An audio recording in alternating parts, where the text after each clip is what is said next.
I have an old-fashioned belief that I should expect to make money in things that I understand. And when I say understand, I don't mean understand, what the product does or anything like that. I mean understand what the economics of the business are likely to look like 10 years from now or 20 years from now. I know, in general, what the economics of, say, Wrigley chewing gum will look like 10 years from now. The internet isn't going to change the way people chew gum. It isn't going to change which gum they chew. If you own the chewing gum market in a big way, and you've got Double Mint and Spearmint and Juicy Fruit, those brands will be there 10 years from now. So I can't pinpoint exactly what the numbers are going to look like on Wrigley, but I'm not going to be way off if I try to look forward on something like that. Evaluating that company is within what I call my circle of competence. I understand what they do, I understand the economics of it, I understand the competitive aspects of the business. So understanding the economic characteristics of a business is different than predicting the fact that an industry is going to do wonderfully. And so when I look at the internet businesses, or I look at tech businesses, I say this is a marvelous thing, and I love to play around on the computer, and I order my books from Amazon and all kinds of things, but I don't know who's going to win. Unless I know who's going to win, I'm not interested in investing. I'll just play around on the computer. And defining your circle of competence is the most important aspect of investing. It's not how important, how large your circle is. You don't have to be an expert on everything. But knowing where the perimeter of that circle of what you know and what you don't know is, and staying inside of it, is all important. Tom Watson Sr., who started IBM, said in his book, he said, "I'm no genius," he said, "but I'm smart in spots, and I stay around those spots." And that is the key. So if I understand a few things, and I stick in that arena, I'll do okay. And if I don't understand something, but I get all excited about it because my neighbors are talking about it, and the stocks are going up and everything, I start fooling around someplace else, eventually I'll get creamed, and I should. Well, intrinsic value is the number that if you were all-knowing about the future and could predict all the cash that a business would give you between now and Judgment Day, discounted at the proper discount rate, that number is what the intrinsic value of a business is. In other words, the only reason for making an investment and laying out money now is to get more money later on, right? That's what investing is all about. Now, when you look at a stock, when you look at a bond, assuming it's the United States government bond, it's very easy to tell how much you're going to get back. It says it right on the bond. It says when you get the interest payments, it says when you get the principal. So it's very easy to figure out the value of a bond. It can change tomorrow if interest rates change, but the cash flows are printed on the bond. The cash flows aren't printed on a stock certificate. That's the job of the analyst, is to print out, change that stock certificate, which represents an interest in the business, and change that into a bond and say, this is what I think it's going to pay out in the future. When we buy, some new machine for Shaw to make carpet, that's what we're thinking about, obviously, and you all learn that in business school. But it's the same thing for a big business. If you buy Coca-Cola today, the company is selling for about $110 to $15 billion in the market. The question is, if you had 110 or 15 billion, you wouldn't be listening to me, but I'd be listening to you incidentally. But the question is, would you lay it out today to get what the Coca-Cola company is going to deliver to you over the next 200 or 300 years? The discount rate doesn't make much difference as you get further out. And that is a question of how much cash they're going to give you.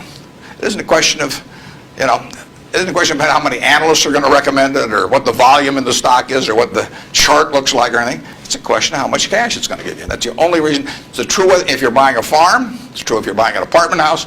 Any financial asset, oil in the ground, you're laying out cash now to get more cash back later on. And the question is how much are you going to get, when are you going to get it, and how sure are you?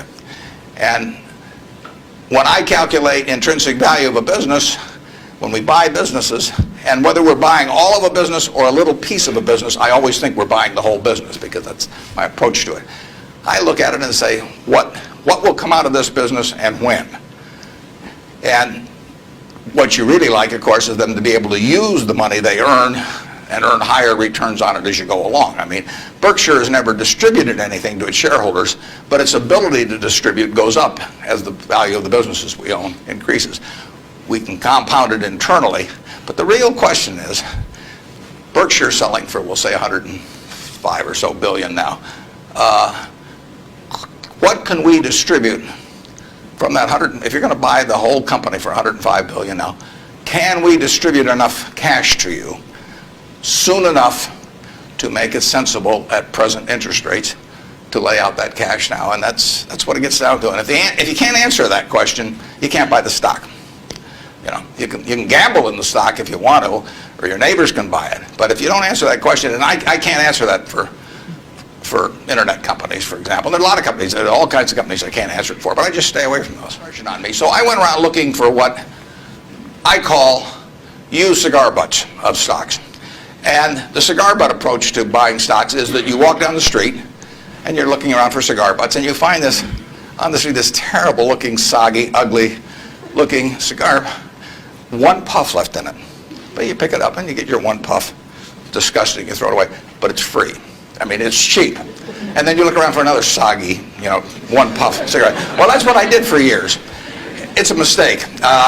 Although you can make money doing it, but you can't make it with big money. It's so much easier just to buy wonderful businesses. So now I would rather buy a wonderful business at a fair price than a fair business at a wonderful price. But in those days, I was buying cheap stocks. And Berkshire was selling below its working capital per share. You got the plants for nothing. You got the machinery for nothing. You got the inventory and receivables at a discount. It was cheap. So I bought it.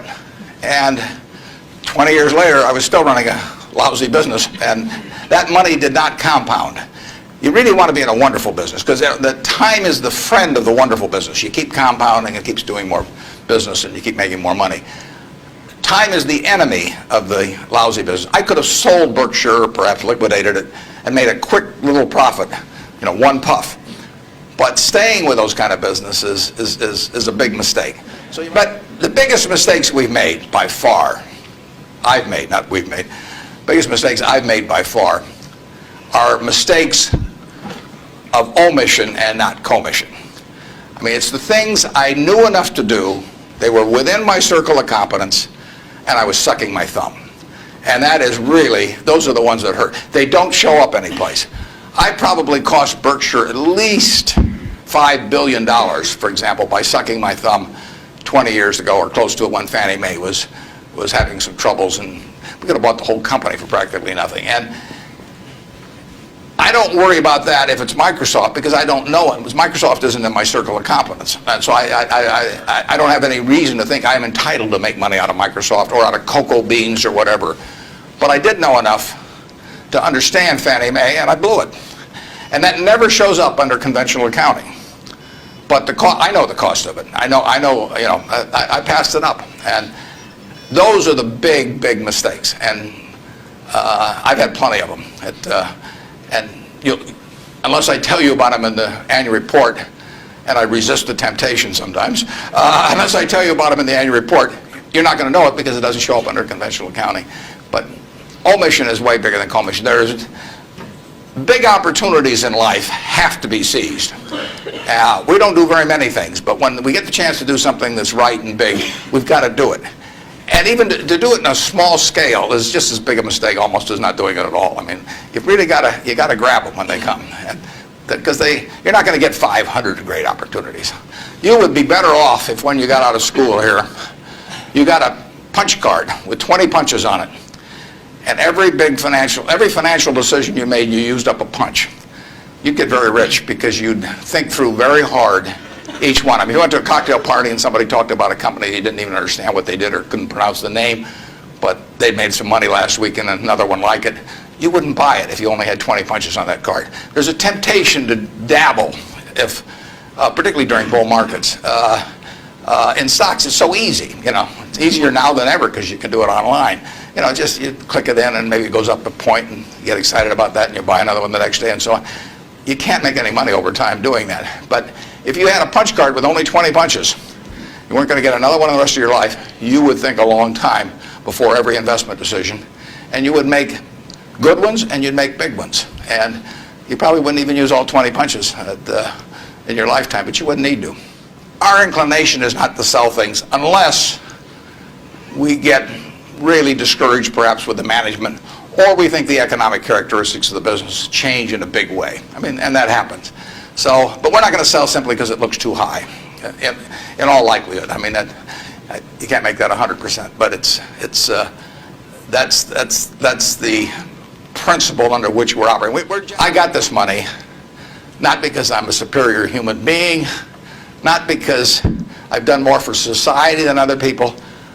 I was wired the right way to be dropped into the United States at this particular time. I mean, it's a huge capitalistic society, and I'm wired, no credit to me, but I'm just born that way, so that I'm better at asset allocation than other people to some degree. Just like other people are better at all kinds of other things. And I was with two teachers out at Sun Valley that are doing more for society than I am, and this market system does nothing for them. Market system does all kinds of things for me. Gates says if I'd been born 5,000 years ago, I'd have been some animal's lunch, because I can't run very fast, and I can't climb trees. I mean, and I could tell that animal was chasing me, wait till you see how I could allocate assets, But it wouldn't have made any difference. So here I am, I'm born now, just very, very lucky. And the odds when I was born in 1930, the odds were 50-1 against me being born in the United States. That's a terrible set of odds to face. And yet I was dropped down here, And if I'd been dropped down in Peru or someplace or China, I mean, I wouldn't have had a chance.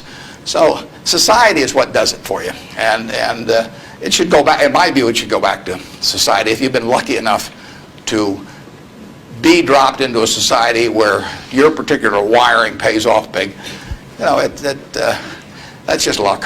And there's nothing wrong with being lucky. I don't feel guilty about it or anything else, but I also don't feel that, I feel I have a lot of fun doing what I do, but I feel the money should go back into society, and it should go back as intelligently as it can.